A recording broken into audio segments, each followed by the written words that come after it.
wawasan. Misalkan seperti ini. Misalkan kita menerapkan strategi A di tempat tertentu nih. Apakah strategi ini berlangsung atau berjalan dengan baik atau enggak nih? Nah, lalu kalau misalkan produk seperti ini dijual di tempat ini, cocok nggak sih? Contoh aja misalkan seperti ini. Kita produsen AC atau kipas angin ya. Kita mau jual AC di tempat yang notabene dia dingin, misalkan di pegunungan, di Dieng atau di mana. Nah, tentunya itu kayaknya, strategi ini kurang cocok kalau misalkan dijual di sini. Nah, itu bisa dari data-data itu kita bisa olah lebih lanjut. Data pertama, data apa ya? Data demografi dari daerahnya, data yang lain seperti itu, atau customer behavior-nya seperti itu, hingga mendapatkan sebuah insight atau wawasan. Nah, dari insight-insight tersebut akhirnya didapatkan sebuah decision atau keputusan. Jadi, ketika data ini diolah sedemikian rupa, diprediksi lah, atau di clustering, atau diklasifikasikan, hingga akhirnya mendapatkan sebuah keputusan. Nanti kita strategi A ini berjalan dengan baik, kita sudah olah datanya, oke, kemudian selanjutnya akan gimana? Mungkin ada improvisasi sedikit nih, tentang strateginya, misalkan diubah sedikit, ini kayaknya kurang cocok di sini, ini kurang gini. Nah, itu bisa didapatkan sebuah keputusan, hingga akhirnya didapatkan sebuah aksi lagi. Jadi, ini merupakan circle bagaimana data decision atau data driven itu terbentuk. Nah, lalu selanjutnya, bagaimana sih cara mengolah data itu biar benar, gitu kan? Awal mulanya nih, zaman dulu kala itu data didapatkan dalam bentuk misalkan kertas nih, manual gitu kan. Nah, data tersebut diolah oleh seorang research atau seorang statistikawan atau seorang analis dan seterusnya. Nah, ketika diolah data tersebut, ya udah ketika manual, oke, didapatkan nih misalkan apa rata-rata, atau misalkan didapatkan korelasinya atau linear prediksinya bagaimana seperti itu dalam bentuk ya data yang relatif lebih sedikit. Nah, hingga akhirnya zaman terus maju, lalu perkembangan digitalisasi semakin memuncak di era sekarang atau di industri 4.0 ini, akhirnya didapatkan sebuah data yang sangat besar. Bisa disebutkan kalau data big data, disebut dengan big data itu kalau ada 3 indikator. Tapi sebenarnya ada 10 nih, tapi bisa dimampatkan sebagai 3. Ya, ini pertama volume. Artinya volume datanya begitu besar. Misalkan kayak tweet per hari. Nah, kita bisa bayangkan ada berapa ratus juta orang yang menggunakan Twitter setiap harinya, seperti itu. Nah, ada volume, ada variety atau varietas atau keragaman. Nah, setelah ada keragaman, ada velocity atau kecepatan. Jadi data ini cepat masuknya kalau menggunakan digitalisasi daripada menggunakan riset manual. Nah, lalu bagaimana mengolah data yang sedemikian rumitnya itu? Akhirnya tercetuslah ide tentang data scientist atau data ilmu tentang pengolahan data yang didasarkan dengan machine learning. Artinya, bagaimana sih komputer atau sebuah mesin bekerja selayaknya manusia berpikir, seperti itu. Nah, ini adalah teknologi yang bisa mengolah data yang sedemikian rumitnya hingga mendapatkan sebuah insight atau wawasan sehingga didapatkan decision. Nah, tadi udah disebutkan nih sama Kak WD bahwa data science itu adalah irisan dari 3 bidang. Yang pertama, menguasai tentang basic matematik and statistik. Jadi, penguasaan tentang matematika, pengolahan seperti turunan, kalkulus, notasi sigma, aljabar, dan seterusnya itu sangat penting di data science. Kalau udah jago matematika atau statistikanya nih, nah harus jago juga komputer atau sainsnya. Karena apa? Karena kita bakal kesulitan kalau misalkan menerapkan metode matematika atau statistik tersebut tanpa bantuan programming atau komputer. Nah, setelah pengetahuan tentang computer science juga harus tahu tentang domain atau business knowledge. Jadi, misalkan perusahaan A ini perusahaan yang bergerak di bidang apa sih? Nah, misalkan atau lembaga-lembaga kesehatan. Ternyata data scientist itu nggak cuma bisa loh dipakai di perusahaan, tapi bisa juga dipakai di misalkan lembaga kesehatan seperti tadi yang Kak WD ini. Jadi, irisan ketiga dari bidang ini menghasilkan sebuah ilmu yang disebut ilmu tentang data atau data science. Nah, Lalu, apakah cuma data science aja nih yang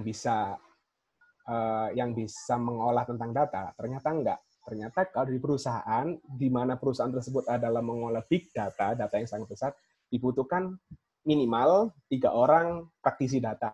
Nah, yang pertama ada data engineer. Data engineer ini bertugas untuk membangun, mengembangkan, menguji, dan memelihara infrastruktur data. Itu tugas penting utamanya. Lalu melakukan proses ETL nih, nah extract, transform, load. Mengekstrak data dari sumbernya, lalu ditransformasikan, di cleansing, data tersebut dibersihkan, data tersebut diagregasi, dan seterusnya. Lalu di-load ke data mart. Kita sebutnya data mart gitu ya. Jadi, apakah data itu selalu bagus? Enggak. Jadi, data yang ada itu pasti, bukan pasti ya, hampir 90% saya katakan bahwa data itu yang kita terima adalah data kotor.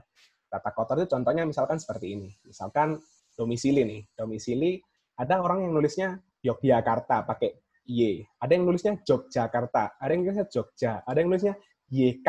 YK untuk singkatan Yogyakarta. Dan seterusnya. Untuk data-data yang seperti itu, sebenarnya kan punya inti yang sama, ya. Ini kotanya adalah kota Yogyakarta. Tetapi bagaimana data yang itu kita mau seragamin dulu nih, supaya sama-sama. Misalkan keputusannya adalah Yogyakarta, ya kita pakai Yogyakarta semua, seperti itu. Lalu ada data-data yang nul, ada data-data yang ya pokoknya nggak sesuai dengan SOP lah. Nah, kita harus bersihin dulu, lalu kita lakukan agregasi dan seterusnya. Hingga akhirnya data tersebut bisa dikonsum oleh user selanjutnya. Nah, siapa user selanjutnya adalah seorang data scientist. Nah, data scientist ini bertugas untuk melakukan penelitian nih terkait data pada perusahaan yang akan digunakan sebagai metode penentuan keputusan. Jadi dia mau modeling nih, oh ini ada data nih kayak gini, kita punya masalah seperti ini, ada data seperti ini, oke, data udah dibersihin oleh seorang data engineer, mau diapain sih data ini? Apakah mau diprediksi, atau mau di clustering, dikelompokkan, atau mau diklasifikasikan, atau mau diapain aja deh, itu terserah data scientist-nya. Nah, tugas data scientist kurang lebih seperti itu. Jadi output yang dihasilkan adalah menghasilkan model prediksi atau model machine learning atau segmentasi bisnis yang cerdas. Nah, setelah data kotor dibersihin, akhirnya di-load ke data mart, diolah oleh data scientist, selanjutnya adalah tugas seorang data analis.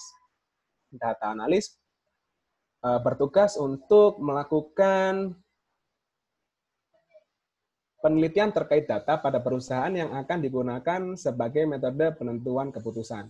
Jadi data yang sudah diprediksi, data yang sudah dimodeling oleh seorang data scientist, lalu kemudian data tersebut diolah lebih lanjut, diteliti lebih lanjut, hingga mendapatkan sebuah insight, mendapatkan sebuah visualisasi data, hingga data tersebut dapat berbicara.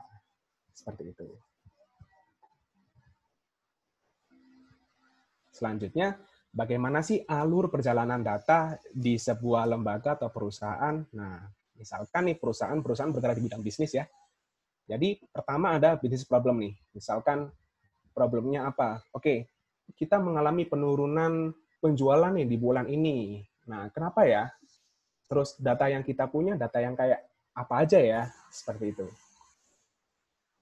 Lalu kita menganalisa problemnya. Oh, problemnya seperti ini.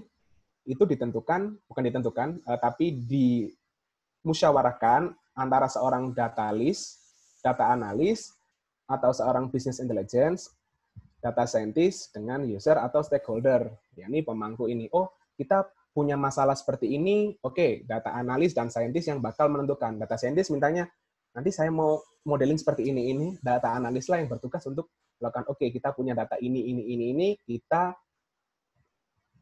kita punya data seperti ini, lalu data scientist nih gimana? Oke, fix. Nanti kita modeling datanya seperti ini ya. Nah, dari data tersebut, lalu ada data required. Artinya, kebutuhan data itu yang atur adalah seorang arsitekturnya, yakni seorang data engineer. Nah, data analis butuh data seperti ini. Oke, data engineer tahu nih, datanya ini disimpan di mana, di DB mana, di server mana, dan seterusnya. Nah, setelah itu, baru oleh seorang data engineer dilakukan ETL proses, yakni extract, transform, load. Data diekstrak dulu dari sumbernya, lalu ditransformasi di cleansing atau dilakukan agregasi, lalu di-load hingga akhirnya data tersebut siap pakai oleh user selanjutnya. Nah, siap pakai user selanjutnya adalah seorang data scientist. Dilakukan oleh modeling proses. Jadi, data scientist melakukan proses modeling nih. Oh, data ini lebih baik kita seperti ini kan ya, kita menggunakan algoritma ini, dan seterusnya. Hingga akhirnya produk yang dihasilkan adalah data visualisasi. Jadi hasil dari model yang udah data scientist olah, itu dilakukan visualisasi data agar data tersebut dapat dikonsum oleh user lebih baik daripada harus data yang berupa kata-kata. Ini dilakukan oleh seorang business intelligence atau menggunakan MicroStrategy. Bisa juga dilakukan oleh seorang data analis. Nah, hingga akhirnya didapatkan sebuah decision making atau pengambilan keputusan oleh data analis dan oleh user tersebut. Oh, ternyata data yang udah di modeling nih, kita dapat insight-nya, lalu akhirnya keputusan apa yang akan kita ambil di kedepannya nanti. Seperti itu. Oke, konsep data warehouse ini adalah konsep penyimpanan data atau bagaimana data tersebut berjalan ya. Jadi kita ada data source atau sumber datanya nih, yakni dari operational system atau dari flat files gitu. Flat files itu kayak TXT atau CSV seperti itu. Nah, ini dilakukan oleh user, developer, data analyst, dan data scientist. Tentunya mereka harus menguasai konsep SQL atau menggunakan Excel, tergantung dari perusahaannya. Dari sini data ini akhirnya diambil dulu nih oleh seorang data engineer. Nah, data engineer di sini membuat sebuah engine atau library di mana oke, datanya sumbernya ada di SQL, datanya ada sumbernya dari Excel. Kita ambil dulu nih, kita masukkan dulu apa adanya data tersebut, ya walaupun kotor biarin aja dulu, kita tampung dulu di namanya staging area. Nah, dari staging area ini mohon maaf, dari staging area ini akan diolah lebih lanjut oleh seorang data engineer yang berfokus di data modeler. Jadi data ini mau diintegrasikan misalkan. Oh, ada data A, data B, data C, ini bisa nih diintegrasikan atau dihubungkan satu sama lain. Lalu dilakukan proses cleansing, dilakukan proses agregasi, dan seterusnya, hingga akhirnya data tersebut siap dipakai oleh seorang business intelligence atau data scientist. Lalu data yang sudah siap jadi dikelola lebih lanjut, di modeling, dan seterusnya, hingga akhirnya diberikan di user. Nah, dari user sini dilakukan proses analis hingga akhirnya didapatkan decision atau insight. Nah, kurang lebih seperti ini. Jadi untuk seorang data engineer, dia biasanya menggunakan, kalau misalkan perusahaannya menggunakan big data ya, kita biasanya menggunakan Spark nih, atau Hadoop, atau aplikasi big data yang lainnya. Tapi di perusahaan yang sedang saya jalani menggunakan Spark untuk proses cleansing, untuk proses penarikan data ke staging area, dan seterusnya. Nah, ini data enrichment atau proses pembersihan data. Nah, data itu kan misalkan dari data scientist minta, oh saya mau rata-rata dari ini, mau rata-rata dari kolom ini, mau datanya harus seperti ini. Nah, itu kita yang lakuin, kita menggunakan Visual Studio Code atau menggunakan ya aplikasi yang lainnya seperti itu. Ini untuk SQL-nya ya. Jadi untuk apapun praktisi data, misalkan kalian memilih menjadi seorang data engineer, menjadi seorang data analis atau data scientist, wajib bisa SQL, wajib banget bisa SQL, karena SQL pasti dipakai di ketiga bidang tersebut. Nah, hingga akhirnya didapatkan produknya nih. Nah, produknya ini berupa produk visualisasi ya. Nah, di sini kebetulan proyek yang saya kerjakan adalah proyek tentang 4W atau four wheeler, kendaraan beroda 4 nih. Jadi cerita sedikit bahwa cabang-cabang mana aja sih atau indikator-indikator apa aja sih yang bermasalah seperti itu. Hingga akhirnya didapatkan sebuah keputusan, oke, divisualisasi. Tentunya data ini masih data dummy ya, ini belum selesai seluruhnya karena merupakan privasi dari perusahaan seperti itu. Tapi saya boleh ngambil data dummy-nya seperti ini. Nah, lalu implementasi data science itu kayak apa sih? Tadi Kak Widu udah jelasin nih, bahwa ada hubungan antara makanan dengan data. Ya, sebenarnya implementasi data science itu banyak ranahnya gitu kan. Misalkan di bidang bisnis, bidang kesehatan, dan lain-lain. Nah, ada 4 yang menurut saya bisa kita kategorikan, yakni pertama ada proses clustering. Clustering atau pengelompokan nih. Nah, ini algoritmanya ada di BSCAN, ada K-means, ada Spectral, dan seterusnya. Clustering itu berarti mengelompokkan.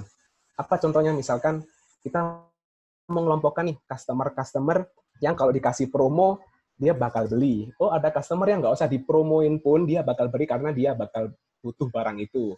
Atau ada customer yang gimana.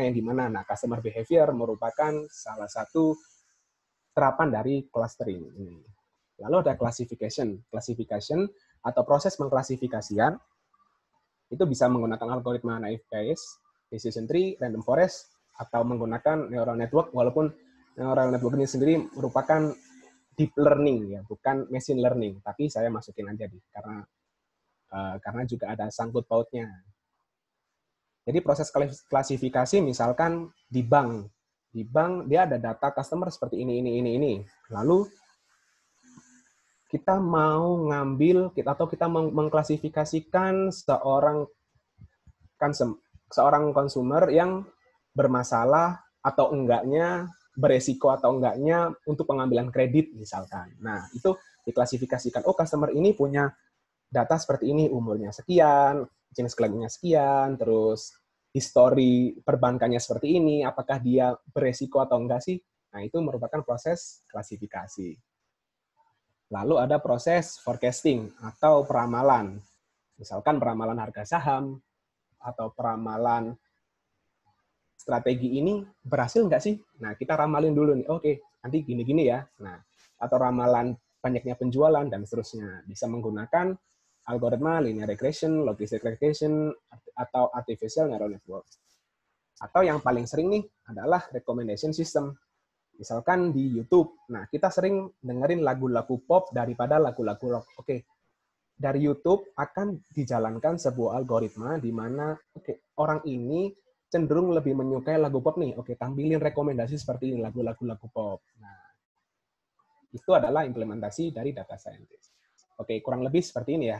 Untuk proses clustering, misalkan ada set data nih. Ada set yang ini, ada set yang ini. Gimana sih caranya kita mengelompokkan data ini yang mempunyai korelasi atau hubungan yang sejenis. Nah, itu algoritmanya menggunakan clustering. Lalu untuk proses klasifikasi, misalkan ada gambar. Misalkan ini ada gambar anjing, ada gambar kucing. Nah, ini proses untuk deep learning atau menggunakan jaringan saraf tiruan ya. Jadi, komputer membaca sebuah gambar yang dijadikan RGB atau red, green, blue. Red, green, blue sendiri nanti punya skala tertentu ya, dari 1 sampai 255 atau 2 pangkat 7. Nah, itu merupakan 8 bit. Nah, nanti dari gambar lalu diarahkan ke warna, lalu diarahkan ke nomor atau angka, baru komputer bisa membaca atau bisa memproses lebih lanjut hingga didapatkan bahwa jika ada gambar seperti kriterianya seperti ini. Oke, dia masuk gambar anjing atau gambar kucing nih. Nah, gitu. Itu proses klasifikasi. Apa bedanya antara klasifikasi dengan clustering sih? Nah, kalau misalkan klasifikasi itu seperti ini nih. Ini ada gambar beberapa hewan. Nah, kalau klasifikasi dia mengkategorikan hewan tersebut dengan kelompoknya sendiri. Misalkan ayam, lalu ada kelinci, ada sapi, dan seterusnya. Itu proses klasifikasi. Kalau proses clustering, dia ada ikatannya, ada korelasinya, ada hubungannya. Nah, misalkan di sini korelasinya adalah, oke, ini adalah aves, misalkan hewan pemakan tumbuhan, atau misalkan dia bertelur dan seterusnya. Oh, yang ini mamalia nih. Nah, kayak gitu itu proses clustering. Jadi dia punya kesamaan-kesamaan tertentu yang bisa dikelompokkan. Itu proses clustering. Lalu ada proses forecasting atau peramalan nih. Nah, ini biasanya yang paling sering digunakan. Lalu gimana sih caranya komputer bisa bekerja atau bisa meramalkan sebuah data? Nah, kita contoh, misalkan di sini ada neural network learning a trigonometry function. Jadi ini ada sebuah function trigonometry nih. Di sini fungsinya sin 8x kali pi kali x pangkat 3. Lalu kita berikan bobot-bobot tertentu secara acak. Nah, ini yang bergerak ini adalah bobot secara acak. Lalu bagaimana sih bobot ini menyesuaikan dengan alur yang ada di fungsi trigonometri? Itu kita menggunakan aplikasi dari turunan. Kalau misalkan kita menggunakan MLP ya, atau dan algoritma yang lainnya, misalkan seperti itu. Atau backpropagation. Kalau backpropagation digunakan turunan, terus ada notasi sigma, ada itu, dan pokoknya itu. Makanya kita harus tahu nih kenapa kita harus menguasai matematik, walaupun sebenarnya di Python sendiri udah ada kan library seperti TensorFlow dan seterusnya yang bisa bekerja, oke, ada datanya, terus tentukan parameternya, ya udah dia yang ngolah gitu. Tapi kalau kita menguasai matematis atau statistiknya, kita bisa tahu nih kenapa dia bisa seperti ini gitu. Atau kita bisa tentukan algoritma apa sih yang tepat untuk digunakan, ada data kayak gini. Oke, kita gunakan algoritma ini untuk prediksi. Seperti itu. Itu harus paham tentang matematis atau statistiknya. Nah, ini rekomendasi sistem mungkin di Shopee ya. Kalau di Shopee nih, kita biasa belanja barang. Oke, kalau di sini contohnya gambar apa ya? Oke, kita lihat produk-produk tentang game. Jadi, si user ini atau si pemakai aplikasi ini sering banget melihat produk tentang game, misalkan beli PS5 atau dia beli kaset atau dia beli apa gitu. Oke. Dari Shopee sendiri akhirnya merekomendasikan akan memunculkan produk-produk yang sering dia lihat di aplikasinya sehingga dia bakal lebih tertarik. Oke, dia bakal buka Shopee terus nih, dia bakal beli terus nih, beli belanja terus nih, seperti itu. Hingga akhirnya didapatkan sebuah sistem rekomendasi. Nah, untuk penerapannya sendiri, yang pernah kita, maksudnya saya dan tim data di perusahaan mengelolanya, ya ini yang pertama adalah metode A/B testing untuk membuat marketing lebih efektif nih. Ya ini yang pertama ada segmentasi konsumen lebih terarah dan tepat sasaran. Segmentasi itu artinya pengelompokan ya.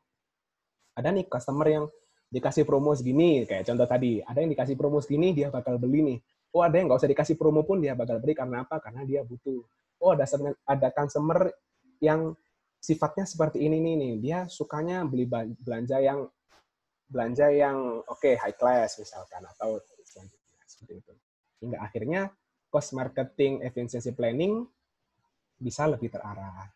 Nah, ada contoh lagi misalkan deep learning atau ya itu tadi jaringan saraf tiruan untuk klasifikasi kualitas salesman. Ini mengukur indikator kualitas pada seorang salesman, yakni apakah ditentukan oleh usia, jenis kelamin, fase pernikahan, dan lain-lain. Lalu ada prediksi harga saham secara teknikal analisis menggunakan ya bisa menggunakan linear regression, tapi saya rasa linear regression tidak banyak berkontribusi untuk prediksi harga saham yang cenderung fluktuatif. Biasanya kita pakai jaringan saraf tiruan. Lalu ada forecasting atau peramalan cabang-cabang bisnis yang beresiko. Nah, ini yang penting. Gimana sih cara kita menjadi seorang praktisi data atau how to be a data practitioner? Menurut pengalaman saya pribadi ya, mungkin teman-teman atau master-master nih yang lagi dengerin nih, nah mungkin punya pengalaman atau tips yang lain, boleh silakan sharing di sini. Nah, kalau saya sendiri, yang pertama yang saya lakukan adalah kita join data komunitas dulu. Dulu saya nggak tahu nih data ini apa sih, kenapa kok ada data science, kenapa harus ada data engineer, nah gitu. Akhirnya saya join dulu lah, nyemplung dulu. Nggak tahu mereka, belum tahu nih mereka ngomong apa ini tentang ini, nggak tahu dulu. Akhirnya tertariklah sebuah penasaran, rasa penasaran. Oke, kok gini ya? Kenapa kok gini ya? Nah, seperti itu. Keuntungan untuk join di data communities adalah menambah relasi yang pasti. Lalu menambah wawasan seperti mengikuti seminar tentang data, atau yang lain melihat sudut pandang analisa yang berbeda, karena setiap orang mempunyai perspektif sendiri-sendiri. Lalu tentunya mengikuti data course ya. Data course ini sendiri kita harus tahu atau kita harus pelajari tentang konsep dasarnya atau basic konsep. Lalu tentang pengetahuan tentang database, pengetahuan tentang matematika dan statistik, pengetahuan tentang programming, lalu kita mengembangkan soft skill-nya sendiri. Nah, di mana dulu saya pertama kali belajar tentang data adalah di DQ Lab. Kenapa di DQ Lab? Tadi Kak Wido udah jelasin bahwa di DQ Lab sendiri merupakan platform tentang data science, data analis maupun data engineer nih yang bisa dipelajari oleh siapapun walaupun background-nya non IT seperti saya. Background saya adalah seorang matematika murni, non IT ya berarti. Nah, kenapa saya memilih di DQ Lab? Yang pertama, modulnya selalu update nih. Modul setiap minggu selalu update. Ada modul-modul baru, ada tantangan baru, itu yang buat saya semakin oke, saya menjatuhkan pilihan kepada DQ Lab.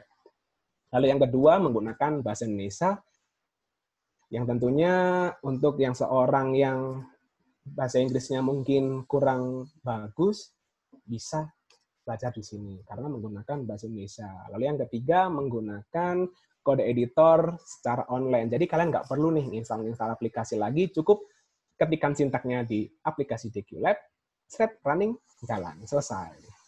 Nah, mantap kan? Oke. Lalu tadi disebutin nih di Kak Shopee. Oke, kita mau bikin atau kita mau ngolah data. Data yang kayak apa yang kita olah? Nah, kalian bisa buka kaggle.com. Di Kaggle ini aplikasi apa sih sebenarnya, Kak? Nah, Kaggle sendiri merupakan situs atau platform untuk berlomba membuat model-model terbaik untuk menganalisa atau memprediksi suatu dataset. Jadi, ada perusahaan punya data seperti ini. Oke, tolong modelin data ini, kita punya masalah seperti ini, kalian yang jalanin. Nah, seperti itu. Itu bisa di kaggle.com. Nah, jadi di Kaggle disediakan tentang dataset. Mungkin untuk yang pertama kali belajar atau yang sudah pernah buka web ini, mungkin familiar dengan Iris. Nah, dataset Iris ini adalah dataset yang mengklasifikasikan bunga iris terhadap kelopaknya. Nah, itu biasanya awal mula belajar machine learning atau belajar data di situ. Juga ada kompetisi-kompetisinya yang bisa kalian ikuti nih. Nah, tentunya juga ada hadiah-hadiah yang menarik. Nah, lalu tools atau aplikasi apa aja sih yang misalkan kalian mau, oke, saya mencetuskan untuk menjadi data scientist. Kira-kira apa ya yang harus saya pelajari? Oke, ini sudah saya rangkumin nih. Kalau di perusahaan, misalkan untuk jadi data engineer, dia harus menguasai tentang SQL. Yang kedua, dia harus menguasai tentang big data atau apa sih Hadoop. Kita bisa menggunakan Spark, menggunakan bahasa Scala, Python, Linux, dan seterusnya. Lalu jika menginginkan menjadi seorang data scientist, kita harus tahu kode dasar Python, lalu menggunakan library TensorFlow, tentunya harus menguasai business knowledge, menguasai R, atau menguasai tentang basic-basic atau konsep statistika. Itu sangat penting untuk menjadi seorang data scientist. Kalau menjadi data analis, kita harus menguasai yang pertama query, lalu bisa berpikir kritis atau critical thinking, terus menguasai BI nih, business intelligence. Jadi visualisasinya. Nah, juga harus menguasai tentang Excel-nya. Oke, lalu selanjutnya build your own data portfolio. Artinya bikin data portfolio kalian. Nggak perlu data yang terlalu muluk-muluk nih, yang sampai beratus-ratus juta kita mau olah ya boleh, tapi saya sarankan untuk data yang kecil-kecil aja. Yang penting storytelling atau insight yang didapatin bisa mantap. Nah, coba ikuti tantangan dari Shopee ini atau mengikuti tantangan dari platform DQ Lab. Nah, lalu yang ini adalah soft skill-nya ya. Yang pertama harus diniati dulu. Oke, saya niat menjadi seorang data atau praktisi data, lalu harus bertekad untuk mau belajar, mau berpusing-pusing dengan programming, mau berpusing dengan matematika. Lalu yang ketiga ya pastinya berangkat. Udah nggak ada basic IT nih, nggak ada basic matematis nih. Ya udah belajar aja dulu. Niatin dulu, tekadin dulu, baru berangkatin. Oke, cukup sekian dari saya. Kurang lebihnya mohon maaf apabila ada salah-salah kata. Terima kasih. Oke, Mas Bahtiar, luar biasa sekali. Mungkin apa ya, cukup menginspirasi ya, Mas. Sangat, bahkan sangat menginspirasi. Terima kasih. Sangat ilmunya juga sangat banyak banget yang kita pelajari. Nah, teman-teman sekalian, sebelum kita ke sesi Q&A, mau mengingatkan aja, jadi karena ini banyak banget pertanyaan tadi, apakah materinya dan ini akan apakah direkord, jadi saat ini emang sedang direcord, dan materinya nanti boleh di-share ya Mas Bahtiar ya ke teman-teman Boleh banget. teman-teman NDSC di sini. Tapi nanti aku akan kasih ke tim Shopee, nanti akan tim Shopee yang kirimin gitu. Jadi teman-teman sekalian, tadi kan sudah banyak, aku sudah menjawab di Zoom chat, tapi masih ada pertanyaan, mungkin supaya clear, aku akan clearin lagi di sini. Jadi nanti kita rekaman dan materinya Mas Bahtiar akan kita share ke Shopee terlebih dahulu, nanti dari tim Shopee yang akan share ke teman-teman peserta NDSC. Gitu. Nah, ini dari tadi sudah banyak banget nih Mas pertanyaan yang Waduh, boleh. terkumpul, ada yang diskusi juga. Jadi sembari kita menunggu pertanyaannya, sembari dipilihin juga nanti sama tim. Mungkin kita bincang-bincang dulu kali ya Mas, sedikit ya Mas ya, mengenai Boleh. apa namanya, background-nya Mas Bahtiar sendiri nih. Jadi kalau Mas Bahtiar ini kan sudah jadi member di Kilab ya Mas, sudah dari tahun kapan ya Mas? Dan mungkin bisa sharing kali ya Mas, sharing lagi gitu ya, Oh awal ya. dari apa namanya, awal dari join member di Kilab itu rasanya seperti apa gitu. Oke. Awal mulanya dulu saya merupakan seorang guru bimbel ya, guru bimbel matematika di salah satu tempat gitu. Lalu hingga akhirnya ada insiden COVID ini gitu kan. Ya udah. Terus akhirnya sekolah otomatis pakai online. Ya kalau sekolah aja berdampak, apalagi bimbel gitu kan. Ya hingga akhirnya saya memutuskan untuk keluar dari tempat itu. Lalu saya mikir nih, mau ke arah mana sih sebenarnya saya ini akan bekerja atau menentukan job saya gitu. Akhirnya saya mikir, oke, saya bisanya cuma di bidang data nih atau di bidang matematika nih. Dari situ saya cari data ini sebenarnya bisa nggak sih kita olah lebih lanjut, atau bisa nggak sih kita ngambil sebuah wawasan gitu kan. Oke, akhirnya tercetuslah di internet, saya searching, oke, ada istilah tentang data scientist. Seorang profesi data scientist. Lalu gimana sih cara menjadi seorang data scientist gitu kan. Oke, saya nyari-nyari platform yang cocok. Ini saya sebenarnya riset dulu gitu kan. Oke, ada nih di QLab. Nah, kenapa kok di QLab gitu? Pertama saya coba dulu nih. Dulu kan masih ada promo tuh yang trial gitu. Oke, coba dulu. Oh, menarik nih. Kemasannya bisa ada narasi ceritanya, terus ada kode editor, live kode editor, lalu menggunakan bahasa Indonesia yang pastinya. Karena kalau misalkan bahasa Inggris sendiri nih, mungkin untuk seorang yang agak sulit gitu ya, atau mungkin yang nggak terbiasa dengan bahasa Inggris, bisa menggunakan di QLab ini. Kenapa? Karena pakai bahasa Indonesia. Oke, dari situ nih tertarik nih, wah keren nih. Apalagi di situ diajari tentang basic konsep, lalu diajari tentang ya pokoknya konsep-konsep dasarnya, lalu materinya jelas, terstruktur. Setelah itu ada tantangannya, itu yang penting sih. Dari tantangan itu akhirnya saya build portofolio, hingga akhirnya pas wawancara nih kebetulan ditanya, oh pernah bikin apa tentang data gitu kan. Oh, saya pernah di QLab ini ada tentang proses ETL. Nah, dulu saya pernah ngambil challenge di SQL for Data Engineer Challenge kalau nggak salah. Nah, itu saya ceritain di situ. Itu proses gini gitu kan. Terus akhirnya, wah ini boleh nih. Nah, gitu. Itu awal mulanya hingga akhirnya menjadi seorang junior data engineer. Menarik sekali. Berarti kalau misalkan untuk build portfolio ya Mas, kan kita lagi teman-teman di sini kan kebanyakan lagi mempersiapkan untuk lomba National Data Science competition juga kan di sini. Berarti ini salah satu bentuk untuk membangun portofolio juga ya Mas, berarti ya Mas? Benar banget. Benar. Oke, teman-teman sekalian. Pertanyaannya sudah kita kumpulkan nih beberapa, jadi mungkin Mas Bahtiar bisa, karena banyak banget nih Mas pertanyaannya, mungkin bisa dengar dari saya aja Mas. Iya, boleh boleh. Nanti Silakan. kita sudah pilihkan juga, ada yang takutnya ada duplikasi juga dari ada pertanyaan yang sudah mirip juga. Jadi mungkin kita coba bacakan yang pertama ya Mas.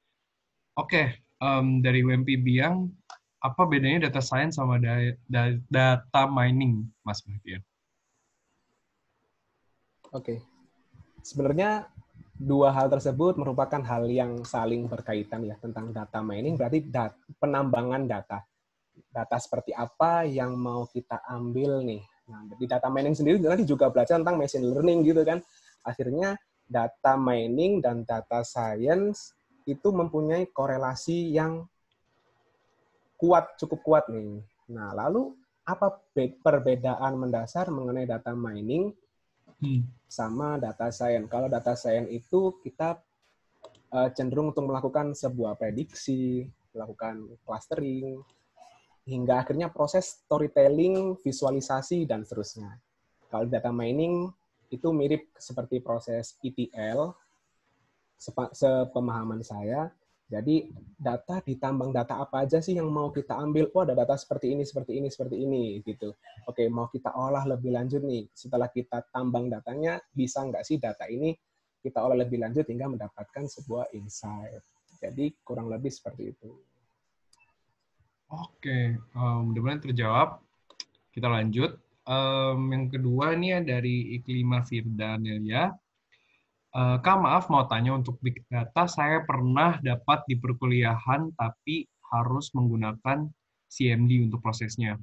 Tapi tadi di slide saya lihat pakai VSC, berarti nggak harus di CMD ya Kak, sorry. Atau bagaimana? Gitu. Nggak harus sih. Sebenarnya tools itu terserah perusahaan atau terserah kita, itu sangat terserah. Jadi mau pakai apa bebas, mau pakai CMD, mau pakai VS Code, mau pakai apa, ya terserah kita sebagai developernya. Yang nyaman yang mana. Jadi misalkan nih untuk di data engineer sendiri nih, ada yang suka pakai Spark, aplikasi Apache Spark gitu kan, karena lebih simple mungkin atau lebih gimana seperti itu. Ada yang suka pakai Python, ya terserah. Jadi yang penting itu kan bagaimana ngolahnya dengan benar, tools apa itu ya terserah gitu. Yang senyamannya aja. Gitu sih. Jadi nggak harus konkret. Misalkan di perusahaan kita pakai ini, ya udah ada dua alternatif. Kita bisa adaptasi dengan tools itu, atau kita bisa menggunakan, oh saya bisanya pakai ini Pak, saya lebih menguasai Python daripada Spark. Ya udah, perusahaan bakal mau kok, tetap mau menerima seperti itu. Yang penting kan hasilnya. Nah, itu. Oh, baik. Oke. Kita lanjut ya, Mas. Boleh. Pertanyaan ke selanjutnya dari Edi. Dalam bidang data science, seberapa penting sih korelasi variabel terhadap akurasi dan modelnya? Mohon maaf, tolong diulang. Putus-putus. Dalam bidang data science, seberapa penting korelasi variabel terhadap akurasi dan modelnya? Oke.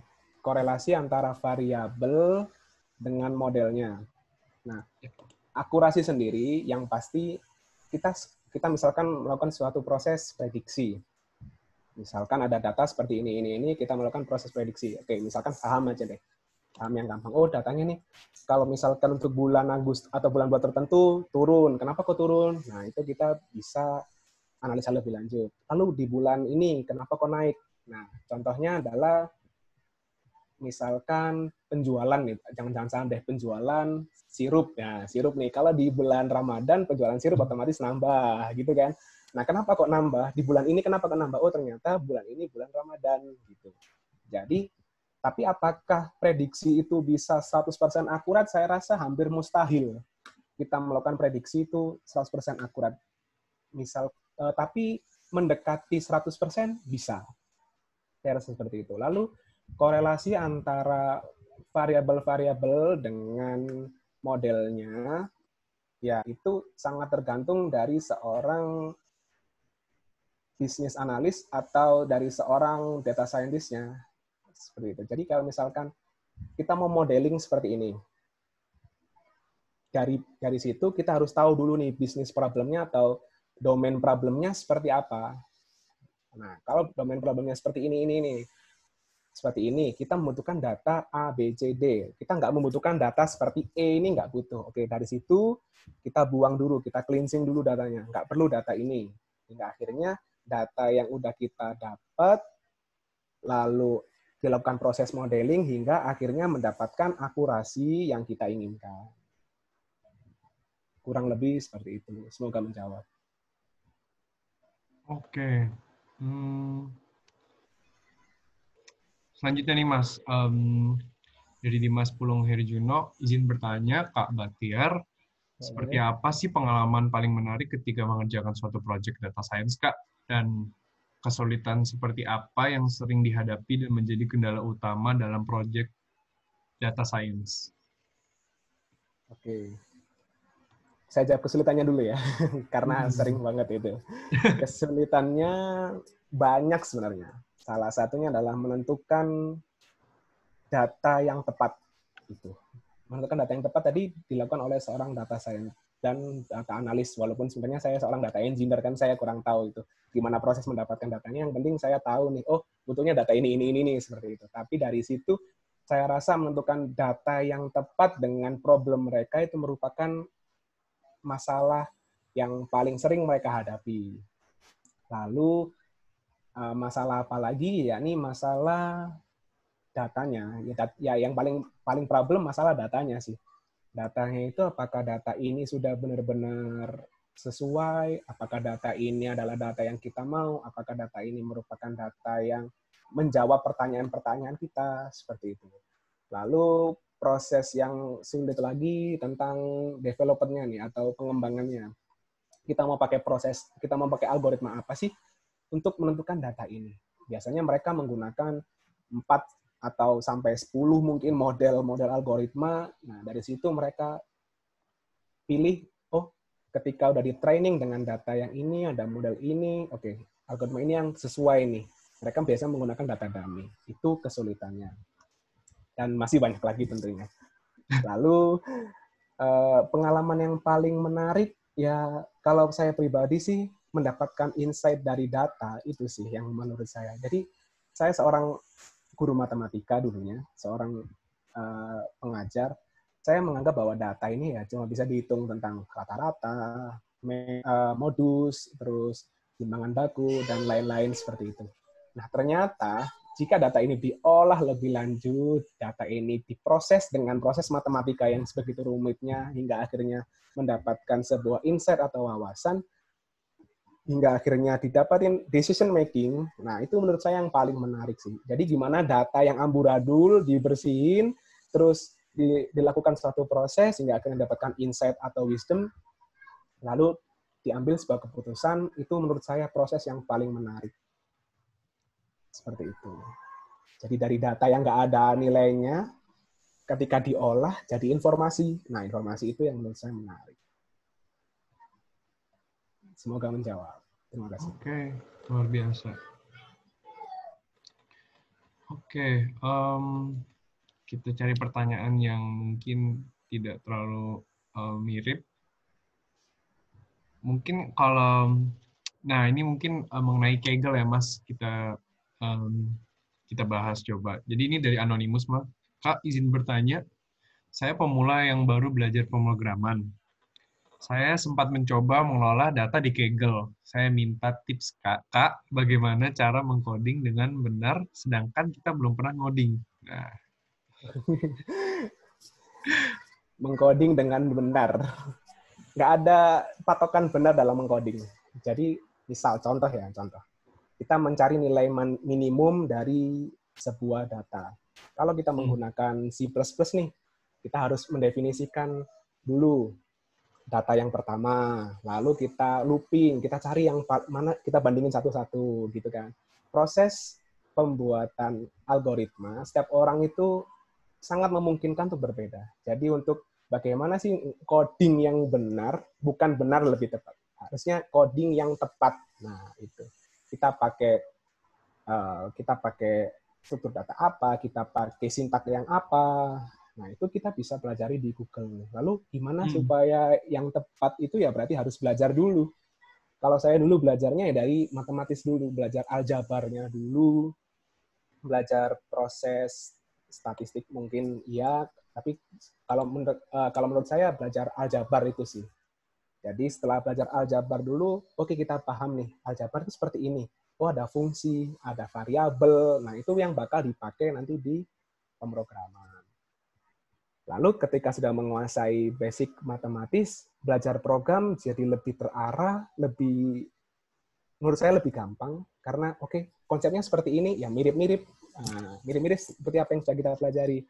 Nah, itu atau kalau masih penasaran nih, coba nih DQ Lab nih, platform di DQ Lab, coba aja di situ tuh. Nah, itu gimana nanti kalian arahin nih, dari benar-benar yang nggak tahu gimana cara mengcoding, hingga akhirnya belajar di situ, dari benar-benar dari dasar, oh ini seperti ini, misalkan di Python, oh ini ada list, ada dictionary, ini ada looping, ada seperti ini, nanti kalian belajar di situ. Udah terstruktur yang pasti. Mantap. Oke, kita lanjut lagi nih Mas. Aku melihat ada kemiripan pertanyaan dari Eka Prasetyo dan Dias Prasetyo. Ini mungkin saudaraan atau gimana, kita nggak tahu ya. Jadi mengenai mereka bertanya mengenai apakah ada contoh pengalaman mengolah data real yang paling sulit, atau mungkin dataset yang apa ya, yang kemudian mengolahnya menggunakan metode dan butuh metodenya seperti apa dan hasilnya seperti apa selama menjadi data engineer di Astra. Dan mungkin bisa dijelaskan juga nggak Mas mendapatkan insight yang sesuai goal-nya, karena banyak algoritma dalam membuat model atau teknik statistik itu kan apa ya, butuh analisa perhitungan juga. Kira-kira mana dulu ya supaya fokus pada problem solving-nya. Ini cukup menarik sih pertanyaannya Mas, karena ada including problem solving juga ya Mas. Iya, berarti ini jelasin dari awal sampai akhir perjalanan data gitu ya. Iya. Oke, yang pasti yang pertama, makanya kenapa seorang data scientist itu dituntut untuk tahu business knowledge.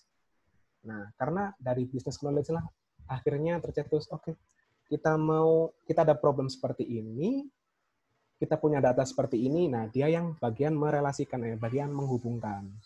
Itu yang pertama. Lalu yang kedua, sorry tadi lupa pertanyaannya. Untuk yang ini ya, proses apa tadi Mas? Saking banyaknya lupa. Coba saya bacain lagi ya. Ini saya combine juga sih sebenarnya, pertanyaan ini mirip-mirip soalnya.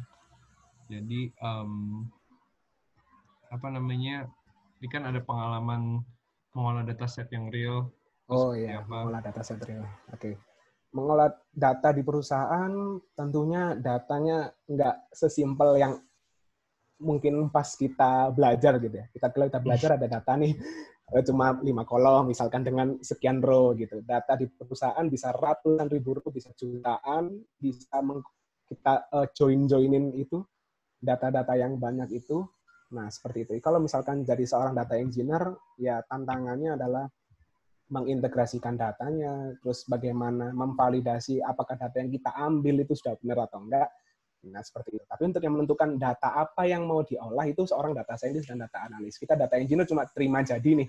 Oh, data yang ini yang diambil ini dan ini. Oke, kita serap, kita tarik datanya ke staging area kita atau kita sebutnya sebagai data warehouse. Ya udah, dari situ baru kita lakukan proses. Nah, dari situ data yang rumit itu tadi setelah kita proses cleansing. Nah, cleansing processing itu ditentukan juga oleh seorang data scientist sama data analis. Nah, tentunya basicnya dari mana? Ya dari pengalaman atau dari SOP perusahaan. Nah, seperti itu. Kan yang punya data kan si stakeholder atau usernya ya.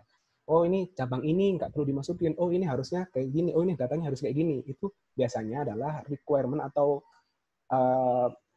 request dari usernya. Dari data analisnya adalah yang berproses untuk proses itu.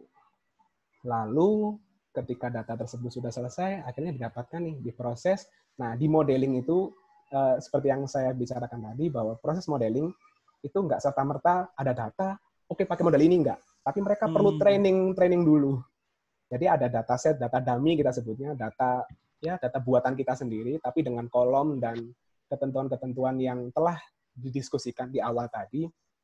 Kita mau pakai, misalkan prediksi. Nah, apakah kita menggunakan jaringan syaraf tiruan atau menggunakan proses regresi linear atau kita menggunakan proses ini? Mereka, seorang data scientist, perlu dulu untuk melakukan eksplorasi. Jadi nggak langsung ada data ini, langsung pakai ini, nggak. Tapi data ini kita pakai coba metode ini, metode A, metode B, metode C, metode D, metode E. Mana dari metode tersebut dengan data dummy yang mereka buat sendiri, mana yang hampir mendekati tingkat akurasinya. Karena setiap metode atau algoritma punya kelemahan atau keunggulan masing-masing. Jadi mana yang cocok itu tergantung dari bagaimana mereka memodelkannya, lalu tergantung juga dari pengalaman mereka. Ada data kayak gini, udah pernah nih kayak gini, ya udah pakai model ini aja atau pakai prediksi ini aja gitu. Lalu yang ketiga adalah tentang pengetahuan tentang algoritmanya. Jadi algoritma misalkan multi-layer perceptron. Nah, ini punya keunggulan kayak gini, tapi punya kelemahan kayak gini. Oke, algoritma jaringan syaraf tiruan yang lainnya punya keunggulan ini, punya kelemahan ini. Jadi mereka perlu develop dulu, perlu eksperimen dulu, baru kita tentukan datanya atau algoritma mana yang sekiranya tepat nih untuk dipakai. Lalu akhirnya dari situ dilakukan proses visualisasi data oleh seorang business intelligence. Oke, datanya udah aku ini nih, udah aku prediksi, udah aku klasifikasikan, udah gini. Oke, mereka yang proses visualisasi hingga akhirnya user bisa melihat insight dari data yang lebih dulu mereka olah. Seperti itu. Lalu udah ya, udah selesai ya. Apa lagi? Cukup Mas. Cukup ya, Tadi oke, terima kasih. aku juga melihat ada pertanyaan dari beberapa teman-teman, ada yang tanya apa bedanya data science dan business intelligence gitu ya. Oh ya, for the record teman-teman, jadi data science itu adalah sebuah ilmunya, data scientist itu adalah orangnya, betul ya Mas ya? Jadi jangan sampai ada teman-teman sekalian di sini yang menulis data science itu adalah sebenarnya orang yang melakukannya, tapi orang yang kerjaan berprofesi itu namanya data scientist penulisannya. Jadi tadi sudah terjawab juga ya, apa bedanya data scientist dan business intelligence tadi juga sempat di-mention, dan flow pekerjaan seperti apa, tadi skopnya juga seperti apa, juga sudah dijelaskan sama Mas Bahtiar. Nah, ada yang bertanya nih Mas dari Jundi Hakim, ini yang menurut aku pertanyaan cukup tidak teknis sih, tapi ini menarik juga, itu adalah bagaimana kebutuhan data scientist pada industri di Indonesia dan persaingan sendiri agar dapat menjadi data scientist, apakah banyak saingannya karena sudah menurut Mas Jundi Hakim ini sudah banyak saingannya data talent di Indonesia, atau justru masih persaingannya nggak banyak Mas gitu. Mungkin bisa di-clarify juga kali ya Mas ya. Oh ya. Kalau untuk kebutuhan, ini boleh jujur-jujuran ya. Jadi kalau kebutuhannya di data science, jadi perusahaan itu bisa butuh, bisa enggak sama praktisi data. Ketika perusahaan menerapkan, perusahaan ini adalah perusahaan yang data driven environment, artinya keputusan pengambilan keputusan didasarkan pada data. Data mereka banyak nggak? Atau datanya masih ya bisa diolah tipis-tipis oleh seorang analis biasa, udah berarti mereka nggak butuh seorang data scientist. Tapi ketika data itu udah banyak, data tersebut udah nggak karu-karuan, itu mau gimana, mau diapain, nah berarti butuh seorang praktisi data, ya, data engineer, data analis, atau data scientist. Apakah ketiganya pasti dibutuhkan? Enggak juga. Karena kadang-kadang di perusahaan ada nih yang butuh data scientist sama data analis, nggak butuh data engineer. Karena apa? Karena data yang mereka punya cenderung simple, misalkan pakai SQL atau satu server aja nih, ya proses cleansing dan proses itu bisa dilakukan oleh data scientist. Tapi ketika perusahaan tersebut punya banyak cabang, punya banyak bisnis, misalkan di pertambangan, lalu ada di bisnis otomotif, di bisnis ini, dan seterusnya, itu pasti butuh data engineer buat mengarsitekturkan datanya. Lalu kebutuhannya apakah lebih banyak yang mana? Atau saingannya seperti apa gitu ya? Kalau Anda adalah seorang yang berdedikasi tinggi, mempunyai kualitas diri yang bagus, maksudnya mau belajar, mau bersusah payah untuk mencari, punya rasa penasaran, ya saya yakin Anda pasti bisa menjadi seorang data scientist ketika Anda sudah berniat, tekad, berangkat. Gitu. Oke. Seperti yang tadi, gitu kan. Seperti yang ada di slide ya. Ada di slide, udah saya mention.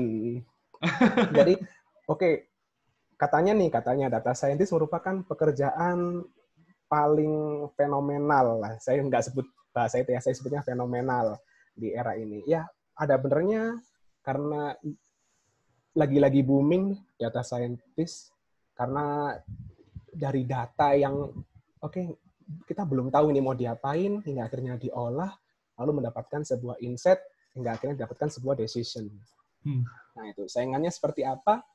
Ya pasti cukup banyak karena lagi booming. Saya sarankan sih, kalau menurut saya, ambil peluang yang dibutuhkannya banyak, tetapi profesinya jarang dilirik. Itu sih menurut saya. Salah satunya, data engineer. Data engineer sendiri kayaknya jarang dilirik. Karena apa? Karena tingkat kerumitannya yang pertama. Karena juga nggak bicara tentang engineer, berarti bicara tentang teknis. Kalau misalkan scientist, mereka udah belajar matematika nih, udah belajar tentang programming gitu. Tapi kalau engineer belajar tentang server, kita belajar tentang data, sumbernya, koneksi, terus program yang big data yang rumit itu, dan seterusnya. Nah, kalau kebutuhannya yang mana? Kebutuhannya apakah besar mana antara data analis, data scientist, dan data engineer? Saya rasa kalau dilihat dari proses nih ya, kalau boleh jujur, kalau dilihat dari proses awal sampai tengah itu yang kebutuhan paling banyak adalah data engineer. Karena di data engineer sendiri prosesnya cukup lumayan memakan waktu yang lama dan membutuhkan effort yang besar. Lalu yang kedua data scientist. Nah, jadi kalau misalkan ada 5 orang data scientist di perusahaan tersebut, maka dia membutuhkan setidaknya 2 kali lipatnya data engineer. Ada 10 orang berarti. Seperti itu. Tapi apakah banyak? Ya kita lihat aja mungkin ke depannya. Semoga banyak. Ya. Ini kalau boleh jujur ya, ini sorry to say ini. Harus jujur Mas, justru Mas. Harus jujur, ya. Jadi perbaiki kualitas diri. Portofolio juga. Karena bakal ditanya tuh, menurut pas saya wawancara, kamu kan seorang guru nih, nah pernah nggak sih berkutat tentang data gitu kan? Kalau misalkan ngitung cuma rata-rata gitu kan ya sering karena guru SMA gitu kan.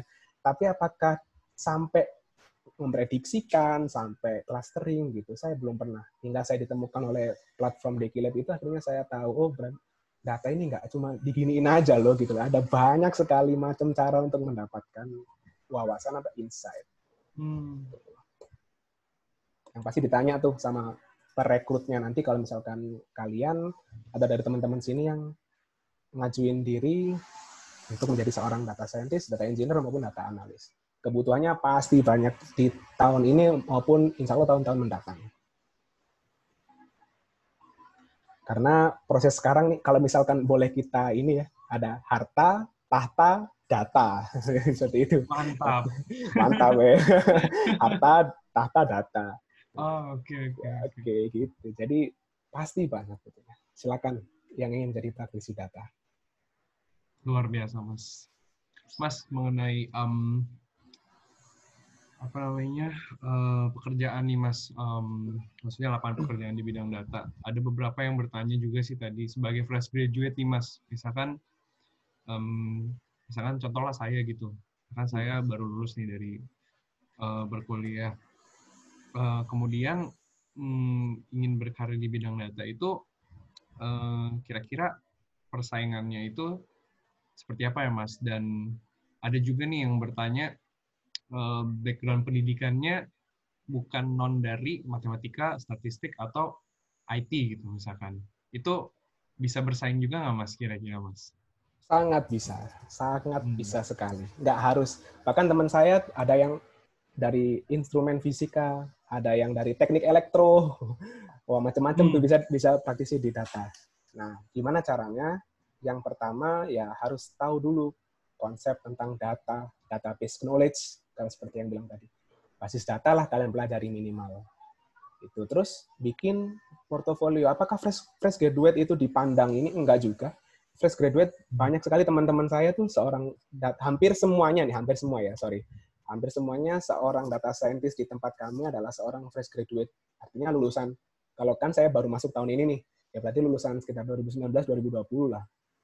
Bisa dipandang sebagai fresh graduate. Ya anggap saja saya sebagai fresh graduate juga kan, karena belum pernah berpraktisi di bidang data. Tapi mereka yakin bahwa saya bisa, ya berarti kalian harus meyakinkan diri kalian sendiri bahwa kalian bisa gitu. Itu terus bangun portofolio data. Gimana sih cara bangun portofolio data? Biasanya ya udah ikuti seminar, ikuti pelatihan, belajar di platform-platform, di QLab, atau mau belajar ini dulu nih di Google kan banyak tuh ininya apa namanya database itu gimana sih? Nah itu banyak di YouTube atau dimanapun sumber belajar sangat banyak. Seperti itu. Bangun portofolio atau kenapa kok portofolio gitu kan? Nah karena kalau kita cuma punya koneksi aja dengan orang tanpa kita punya portofolio nih. Nah, kita bisa disebut dengan bantuan orang dalam gitu kan nggak enak tuh sebutannya. Nah, ini nggak bisa ngapa-ngapain kok tiba-tiba jadi praktisi data nih. Nah, gitu. Tapi kalau kita punya portofolio tapi kita nggak punya koneksi itu juga riweh juga kita bisa gini tapi nggak ada orang yang tahu gitu kan. Ya mau gimana? Nah, makanya koneksi itu penting, juga portofolio itu nanti kemungkinan besar bakal ditanyain oleh perekrutnya. Kamu pernah ngapain aja dengan data? Itu hampir pasti sih ditanyain. Oke. Berarti mau menekankan lagi kali ya Mas. Berarti teman-teman yang mungkin baru punya pengalaman data yang masih sedikit atau masih belum punya pengalaman data, yang terpenting adalah punya portofolio ya Mas ya, membangun portofolionya. Oke. Nah, kita lanjut mungkin ke waktunya tinggal 3 menit lagi Mas, mungkin ada beberapa pertanyaan yang agak teknis boleh kita singgung lagi kali ya Mas. Mungkin Mas Bahtiar kalau sudah merasa haus boleh minum dulu nggak apa-apa Mas? Oh iya. Siap. Kita cari, oke. Dari Irfan Prabaswara, ini bertanya, Kak, dalam dunia kerja yang menentukan atau memutuskan suatu metode, dalam kurung machine learning atau deep learning atau lainnya, itu data scientist atau data engineer atau bersama-sama? Gitu, kira-kira pertanyaannya, Mas. Oke. Yang bertugas untuk memodelkan data adalah data scientist. Di luar itu mungkin data engineer atau data analis hanya sebagai pertimbangan saran aja gitu. Tapi yang menentukan adalah data scientist. Kenapa? Gini. Jadi kalau seorang ada data scientist, ada data analis, nggak ada data engineer, ini data scientist bakal kerepotan. Dia nggak bisa fokus untuk memodelkan. Dia harus menarik datanya dulu, harus cleansing, harus ini yang notabene itu dikerjakan oleh orang lain, akhirnya numpuk di dia hingga akhirnya dia nggak fokus sama modelnya gitu, malah cenderung effortnya malah lebih banyak yang depannya gitu kan, menyiapkan data kotor hingga data yang udah jadi. Nah, kalau yang menentukan yang siapa, tentunya seorang data scientist yang tahu proses matematikanya, proses learningnya seperti itu. Itu data scientist murni, tapi seorang data scientist juga biasanya dibantu oleh data engineer sama data analis nih. Tapi yang terutama yang data analis sih. Kalau data engineer mungkin secara teknis doang. Data analis, kayaknya lu cocok deh pakai model ini karena ini prosesnya seperti ini datanya seperti ini, yang diminta seperti ini gitu. Biasanya dua mereka itu, tapi yang paling berperan penting adalah data scientist. Makanya kenapa harus belajar matematika supaya tahu gitu.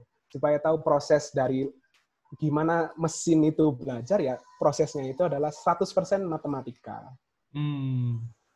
Cuma implementasinya di komputer gitu kan. Wow. Oke, oke. Cukup jelas sih kalau dari saya. Saya mewakili yang bertanya ya, Mas. Oh ya, siap siap. Oke, Boleh, kan tinggal 1 menit. Satu pertanyaan terakhir boleh ya, Mas ya? boleh boleh, Em, silakan. Mungkin ini cukup menarik juga sih. Menurut saya ini pertanyaan dari WMP Biang. Apa yang menjadi indikator sebuah project data science itu sukses, Kak? Apakah kesuksesan tersebut bisa dihitung dengan angka atau mungkin nggak bisa dilihat dengan angka? Oke, Menarik. ini menarik menarik banget ini. Apa yang membuat proyek data scientist itu sukses gitu ya. Kalau mau tahu nih ikut dulu nih National Data Science. Kalau kalian menang berarti Hmm. kalian sukses itu. Itu patokannya. Ah, Di, oke. Hmm. di mana gimana proses dikatakan sukses juga nggak 100% sukses sebenarnya. Contoh Hmm. prediksi. Proses prediksi itu nggak 100% sukses loh. Kita prediksi oke, analisanya gini misalkan ada data cenderung turun, naik, naik, turun. Oke, turun, naik, naik, turun gitu kan. Otomatis kalau udah turun, berarti pola selanjutnya adalah naik gitu kan. Tapi nggak serta merta naik sesuai data, sesuai modelingnya, prosesnya naik karena polanya turun, naik, naik, turun. Sudah turun berarti naik lagi. Nah, gitu. Tapi apakah itu menentukan kesuksesan juga? Saya rasa enggak. Makanya butuh seorang data analis. Nah, dari data analisis itu nanti oke, okay, trennya nih naik nih. Tapi apakah pasti naik juga enggak? Gitu. Dari situ data analisnya menganalisa. Kira-kira yang membuat naik apa? Yang kira-kira yang membuat trennya turun itu apa? Seperti itu. Apakah bisa diukur dengan angka? Bisa nggak bisa sih. Karena ada tingkat akurasinya itu ya. Saya rasa itu. Karena yang dinamakan proses mengolah data itu juga nggak 100% berhasil, tetapi setidaknya mendapatkan hampir atau mendapatkan insight yang kita inginkan. Misalkan tujuannya adalah A, ya minimal mendekatilah tujuan A. Itu Hmm. makanya proses itu. Setidaknya menghampiri itu sudah sangat bagus. Nah, kalau targetnya tercapai, yaitu berarti bonus atau lagi hoki gitu. Tapi setidaknya ketika mengolah dia dihampiri dari tujuan atau dari goals-nya. Itu sih kurang lebih seperti itu. Oke. Mungkin untuk sesi tanya jawabnya sekarang sudah 30 menit juga, bahkan sudah dikasih berikan injury time sama Mas Bahtiar 2 menit ya nih Mas. Iya, Terima iya. kasih Mas Bahtiar atas jawabannya. Terima kasih juga untuk teman-teman yang sudah bertanya, pertanyaannya luar biasa sekali. Tetapi teman-teman teman-teman peserta NDSC, sebelum kita menutup acara ini, akan ada feedback form yang bisa diisi sama teman-teman sekalian, karena ini feedback form ini adalah sebuah apa ya improvement juga untuk kita, dan mungkin teman-teman NDSC yang ingin menyampaikan pendapatnya juga bisa melalui feedback form ini, dan bisa nanti akan saya share link dan QR code-nya. Kebetulan saya akan share screen sebentar. Apakah sudah muncul dari teman-teman sekalian? Oke.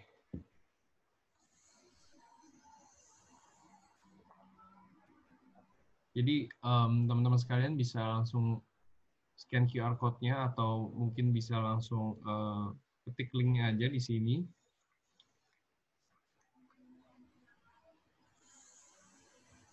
Bila ada mungkin bila ada yang tidak bisa akses atau apa bisa di Oke, linknya akan saya share di chat juga ya.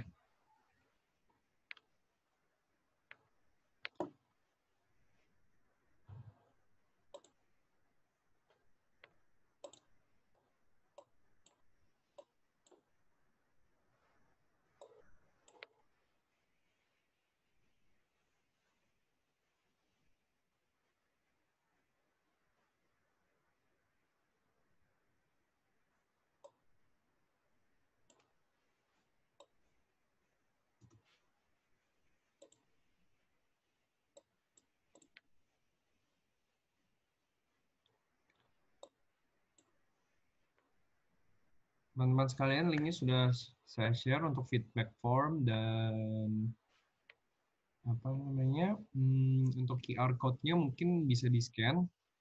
Bila QR code-nya atau linknya ada em, tidak bisa diakses, mungkin bisa diinfokan saya di melalui chat.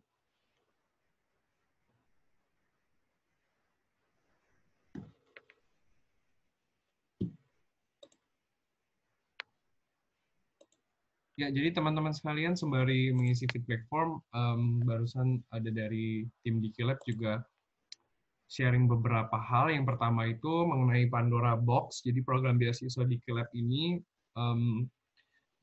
teman-teman sekalian boleh banget melakukan registrasi. Tadi sudah di-share juga di Zoom group chat-nya. Ada link untuk registrasinya. Dan kemudian yang kedua, teman-teman sekalian, di Kilab ini banyak banget artikel-artikel yang mengenai kisah member sukses, dan ada webinar juga yang bisa webinar-webinar sebelumnya yang bisa diakses juga. Itu bisa dilihat di kilab.id, dan di YouTube kita juga belajar data science di Kilab. Jadi bisa langsung di search aja. Dan beberapa teman-teman sekalian mungkin sudah mengenal DikiLab, cukup mengerti dengan DikiLab, atau sudah mungkin sudah menjadi member DikiLab, bisa banget belajar di DikiLab di academy.dikilab.id, atau bisa juga sign up untuk mencoba free module yang ada di kita. Kita ada free module, ada 2 free module. Yang pertama ada Introduction Data Science with R dan Introduction Data Science with Python di sana. Dan teman-teman sekalian, seperti yang sudah di mention Mas Bahtiar juga untuk belajar di Dikilab, nanti akan ada voucher 1 bulan gratis juga di sana. Nanti akan dibantu bless sama dari teman-teman Shopee juga. Nanti teman-teman bisa cek emailnya dan menggunakan voucher code-nya, dan caranya juga udah ada di sana. Dan untuk kode voucher spesial khusus, kita juga share di Zoom group chat-nya. Ada belajar data science selama 6 bulan hanya dengan 99.000. Caranya tinggal langsung dilihat di Zoom group chat-nya di sini. Soalnya teman-teman bisa langsung mendaftarkan akunnya di dikilab.id, terus ada klik menu subscribe, masukkan kode voucher-nya, dan nanti bisa selesaikan pembayaran menggunakan transfer bank atau GoPay. Oke, mungkin aku akan stop sharing. Teman-teman sekalian bisa melanjutkan pengisian feedback-nya di nanti. Nah, teman-teman sekalian, sebelum kita mengakhiri acara, mungkin boleh banget teman-teman sekalian untuk membuka kameranya. Apakah bisa dibuka kameranya di sini?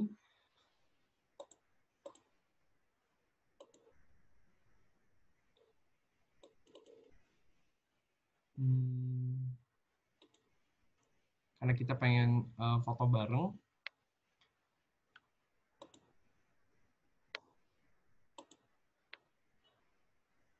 Oke, ada yang rusak kamera laptopnya, nggak apa-apa. Nanti mungkin bisa direkam aja sesi hari ini atau di foto, terus di-mention ke @dqlab, dan nanti kita bisa repost lagi ya story-nya. Gelap, oke, baik. Oke, aku pengen melihat sih sebenarnya attendees hari ini muka-mukanya seperti apa, tapi gimana ya caranya ya?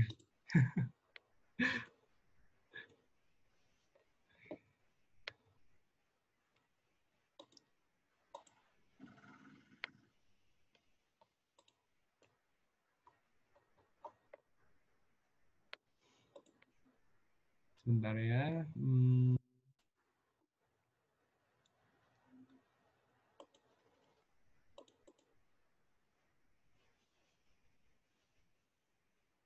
Apakah teman-teman bisa membuka kameranya masing-masing? Soalnya aku nggak bisa ngeliat di sini.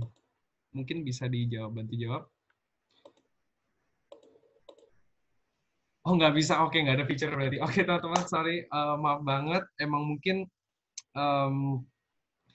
emang mungkin sudah didesain dari teman-teman Shopee untuk tidak bisa buka video.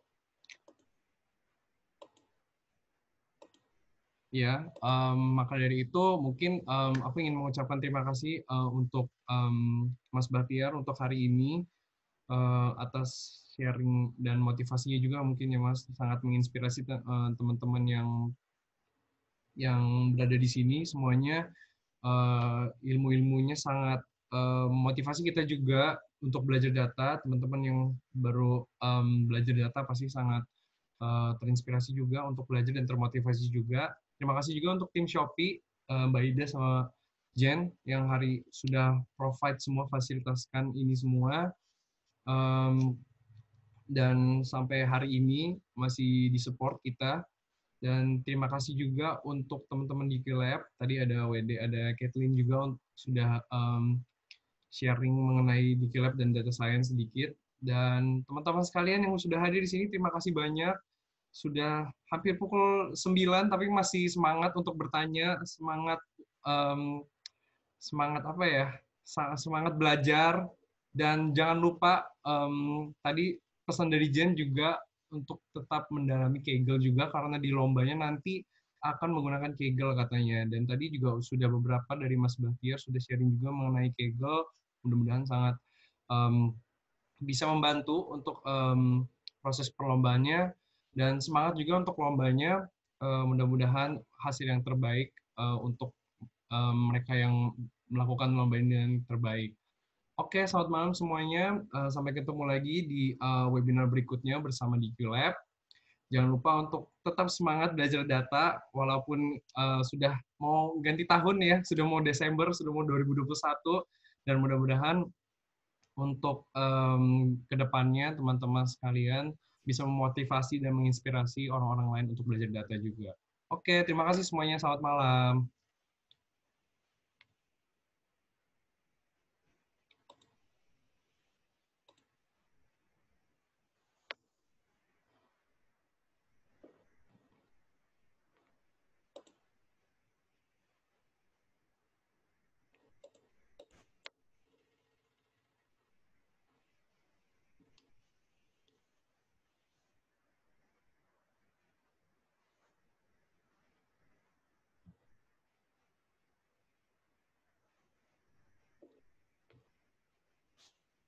Stay safe ya teman-teman sekalian. Jangan lupa pakai masker dan cuci tangan juga kemana-mana. Kalau tidak perlu keluar-keluar, nggak usah kemana-mana juga. Tetap di rumah saja.